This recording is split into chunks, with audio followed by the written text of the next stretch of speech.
નમસ્કાર મિત્રો, સ્વાગત છે તમારું અમારી YouTube ચેનલમાં। તો મિત્રો, જીએસઆરટીસી એટલે કે ગુજરાત રાજ્ય માર્ગ વાહન વ્યવહાર નિગમ દ્વારા જે આવનારી કંડક્ટર કક્ષાની ભરતી છે, તો ભરતી માટે નવા નિયમો જાહેર કરવામાં આવેલા છે। તો શું નવા નિયમો રહેશે, ક્યાં ક્યાં ફેરફારો કરવામાં આવેલા છે, તે તમામ માહિતી આજના વિડીયોમાં આપણે મેળવી લઈએ। તે પહેલા વિડીયો ગમે તો લાઈક અને શેર કરી દેજો, ચેનલમાં નવા હોય તો ચેનલને સબસ્ક્રાઇબ કરી દેજો। તો ચાલો મિત્રો, વિડીયોની શરૂઆત કરીએ।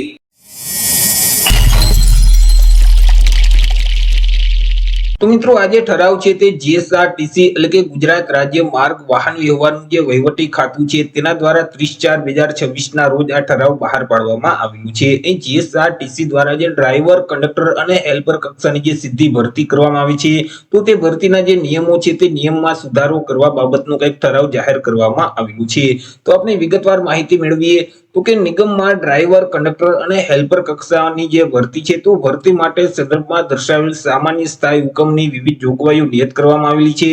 હવે ભરતી નિયમોની સમીક્ષા અર્થે રચવામાં આવેલ જે સમિતિ હતી તેના દ્વારા એક અહેવાલ છે તે રજૂ કરવામાં આવેલો છે અને અહેવાલમાં સૂચનાઓને ધ્યાને લઈ અને નિગમ દ્વારા આંશિક ફેરફાર કરી અને જે ડ્રાઈવર, કંડક્ટર અને હેલ્પર કક્ષાની જે ભરતીના નિયમો છે તે નિયમમાં સુધારો કરવામાં આવેલું છે। તેમાં આપણે વાત કરી લઈએ જે કંડક્ટર કક્ષાની જે ભરતી આવનારી છે તેના વિશે। હવે મિત્રો, તેમાં શું નવા નિયમ આવશે અને નવા જે ફેરફાર છે તેના વિશે। તો કે અહીં જે વિઝન છે તે ચોખ્ખું હોવું જોઈએ, એટલે કે ઉમેદવારોને ચોખ્ખું છે તે દેખાવતું હોવું જોઈએ। ચશ્માવાળા ઉમેદવાર છે તે આ ભરતીમાં અરજી નહીં કરી શકે। અહીં ઉમેદવારનું જે વિઝન છે તે ચોખ્ખું હોવું જોઈએ। ત્યાર પછી એજ લિમિટ એટલે કે વય મર્યાદા વિશે વાત કરીએ કે ઉમેદવારની ઉંમર છે તે કેટલી હોવી જોઈએ। તો કે જે કંડક્ટર કક્ષાની ભરતી આવશે તેમાં અરજી ફોર્મ ભરવા માટે ઉમેદવારની ઉંમર છે તે ઓછામાં ઓછી 18 વર્ષ અને વધુમાં વધુ 35 વર્ષની હોવી જોઈએ। પરંતુ જે અનામત વર્ગના ઉમેદવાર છે તો તેઓને સરકારશ્રીના નિયમ અનુસાર ઉંમરમાં છૂટછાટ છે તે આપવામાં આવશે। જેમ કે મિત્રો, અનામત વર્ગના જે પુરુષ ઉમેદવાર છે તેઓને 5 વર્ષની છૂટછાટ આપવામાં આવશે। અનામત વર્ગની જે મહિલા ઉમેદવાર છે તેઓને પણ 5 વર્ષની છૂટછાટ આપવામાં આવશે। તમામ વર્ગની જે મહિલા ઉમેદવાર છે તેઓને પણ 5 વર્ષની છૂટછાટ છે તે મળવાપાત્ર થશે। ત્યાર પછી મિત્રો, જે માજી સૈનિક છે તો તેઓએ જે સંરક્ષણ સેવા બજાવેલ છે તે ઉપરાંત 3 વર્ષની છૂટછાટ આપવામાં આવશે। દિવ્યાંગ વ્યક્તિ છે તો તેઓને 10 વર્ષની છૂટછાટ મળવાપાત્ર થશે। તે સિવાય બાકી જે તમામ ઉમેદવાર છે તેમની ઉંમર ઓછામાં ઓછી 18 વર્ષ અને વધુમાં વધુ 35 વર્ષની હોવી જોઈએ। વાત કરીએ એજ્યુકેશન ક્વોલિફિકેશન એટલે કે શૈક્ષણિક લાયકાત વિશે કે અરજી ફોર્મ ભરવા માટે ઉમેદવારની શૈક્ષણિક લાયકાત છે તે કેટલી હોવી જોઈએ। તો કે ઉમેદવારોએ કોઈ પણ સરકાર માન્ય બોર્ડમાંથી ઓછામાં ઓછી HSC એટલે કે ધોરણ 12 ની બોર્ડની પરીક્ષા છે તે પાસ કરેલ હોવી જોઈએ અથવા તો તે સમકક્ષની પરીક્ષા છે તે પાસ કરેલ હોવી જોઈએ। જે ઉમેદવારોએ ધોરણ 12 બોર્ડની પરીક્ષા પાસ કરેલ હશે તે ઉમેદવાર કંડક્ટર કક્ષાની જે ભરતી આવશે તેમાં ઓનલાઈન અરજી કરી શકશે। એ મિત્રો, ઉમેદવાર પાસે પ્રાદેશિક વાહન વ્યવહાર કચેરી તરફથી મળેલ વેલિડ ડ્રાઇવિંગ લાયસન્સ છે તે હોવું જોઈએ। કંડક્ટર લાયસન્સ છે તે હોવું જોઈએ અને કંડક્ટર બેજ છે તે ફરજિયાત હોવો જોઈએ। હવે મિત્રો, આ જે કંડક્ટર લાયસન્સ અને કંડક્ટર બેજ છે તે કેવી રીતે મેળવી શકાય તેના વિશે જો કોમેન્ટ બોક્સમાં વધારે કોમેન્ટ આવશે તો અવશ્ય આપણે અલગથી એક વિડીયો અપલોડ કરીશું કે અહીં લાયસન્સ અને બેજ છે તે કેવી રીતે મેળવી શકાય તેના વિશે અલગથી વિડીયો આપણે અપલોડ કરી દઈશું। તેના માટે નીચે તમારે કોમેન્ટ છે તે કરવાની રહેશે।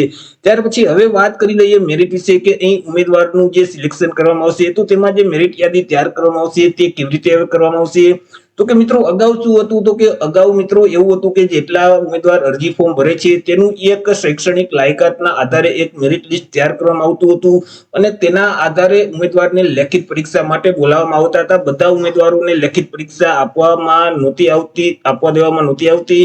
અમુક મિત્રો જે મેરિટમાં સમાવેશ થતો હતો તે જ ઉમેદવારોને લેખિત પરીક્ષા માટે બોલાવવામાં આવતા હતા, પરંતુ હવે મિત્રો નિયમમાં ફેરફાર કરી દીધેલ છે।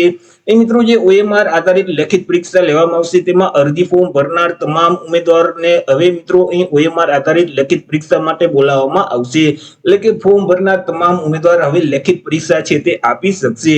ત્યાર પછી પાસ થવા માટે લઘુત્તમ ગુણને ધ્યાનમાં લેવામાં આવશે નહીં। મિત્રો, અહીં અમુક જે ભરતી છે તેમાં ઓછામાં ઓછા 40% ફરજિયાત તમારે પાસ થવા માટે લેવાના હોય છે, પરંતુ આ ભરતીમાં હવે મિત્રો પાસ થવા માટે કોઈ પણ એવા લઘુત્તમ માર્ક છે તે રાખવામાં આવેલા નથી।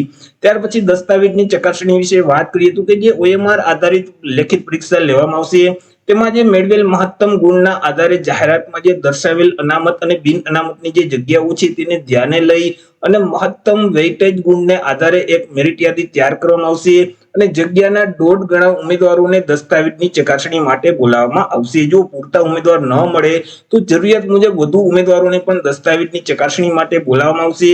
જો એક સરખા ગુણ ધરાવતા ઉમેદવાર હશે તો તે તમામ ઉમેદવારોને દસ્તાવેજની ચકાસણી માટે બોલાવવામાં આવશે. એટલે કે મિત્રો તમે જે લેખિત પરીક્ષામાં જેટલા માર્ક મેળવશો તેના આધારે દસ્તાવેજની ચકાસણી માટે એક મેરિટ લિસ્ટ તૈયાર કરવામાં આવશે અને જગ્યાના 1.5 ગણા ઉમેદવારોને અહીં મિત્રો એ જે ડોક્યુમેન્ટ વેરિફિકેશન માટે બોલાવવામાં આવશે. OMR પરીક્ષામાં મેળવેલ મહત્તમ ગુણના આધારે જાહેરાતમાં જે દર્શાવેલ અનામત અને બિન અનામતની જે જગ્યાઓ છે તેને ધ્યાનમાં લઈ અને એક મેરિટ યાદી બનાવવામાં આવશે. પસંદગી યાદી અને પ્રતીક્ષા યાદી છે તે તૈયાર કરવામાં આવશે. એટલે કે મિત્રો હવે મિત્રો જે કંડક્ટરની લેખિત પરીક્ષા લેવામાં આવશે તેમાં અરજી ફોર્મ ભરનાર તમામ ઉમેદવાર છે તે મિત્રો આવી લેખિત પરીક્ષા છે તે આપી શકશે. અગાઉ મિત્રો જે મેરિટમાં આવેલ ઉમેદવારને જે આ લેખિત પરીક્ષા આપવા દેવામાં આવતી હતી, પરંતુ હવે મિત્રો આ જે તમામ ઉમેદવાર છે, અરજી ફોર્મ ભરનાર તમામ ઉમેદવાર છે તે હવે લેખિત પરીક્ષા આપી શકશે. તો આવી રીતે મિત્રો GSRTC દ્વારા જે આવનારી કંડક્ટર કક્ષાની જે ભરતી છે તો તેના માટે નવા નિયમો જાહેર કરવામાં આવેલા છે. હવે ટૂંક સમયમાં જ મિત્રો કંડક્ટરની નવી ભરતી છે તે જાહેર થનાર છે.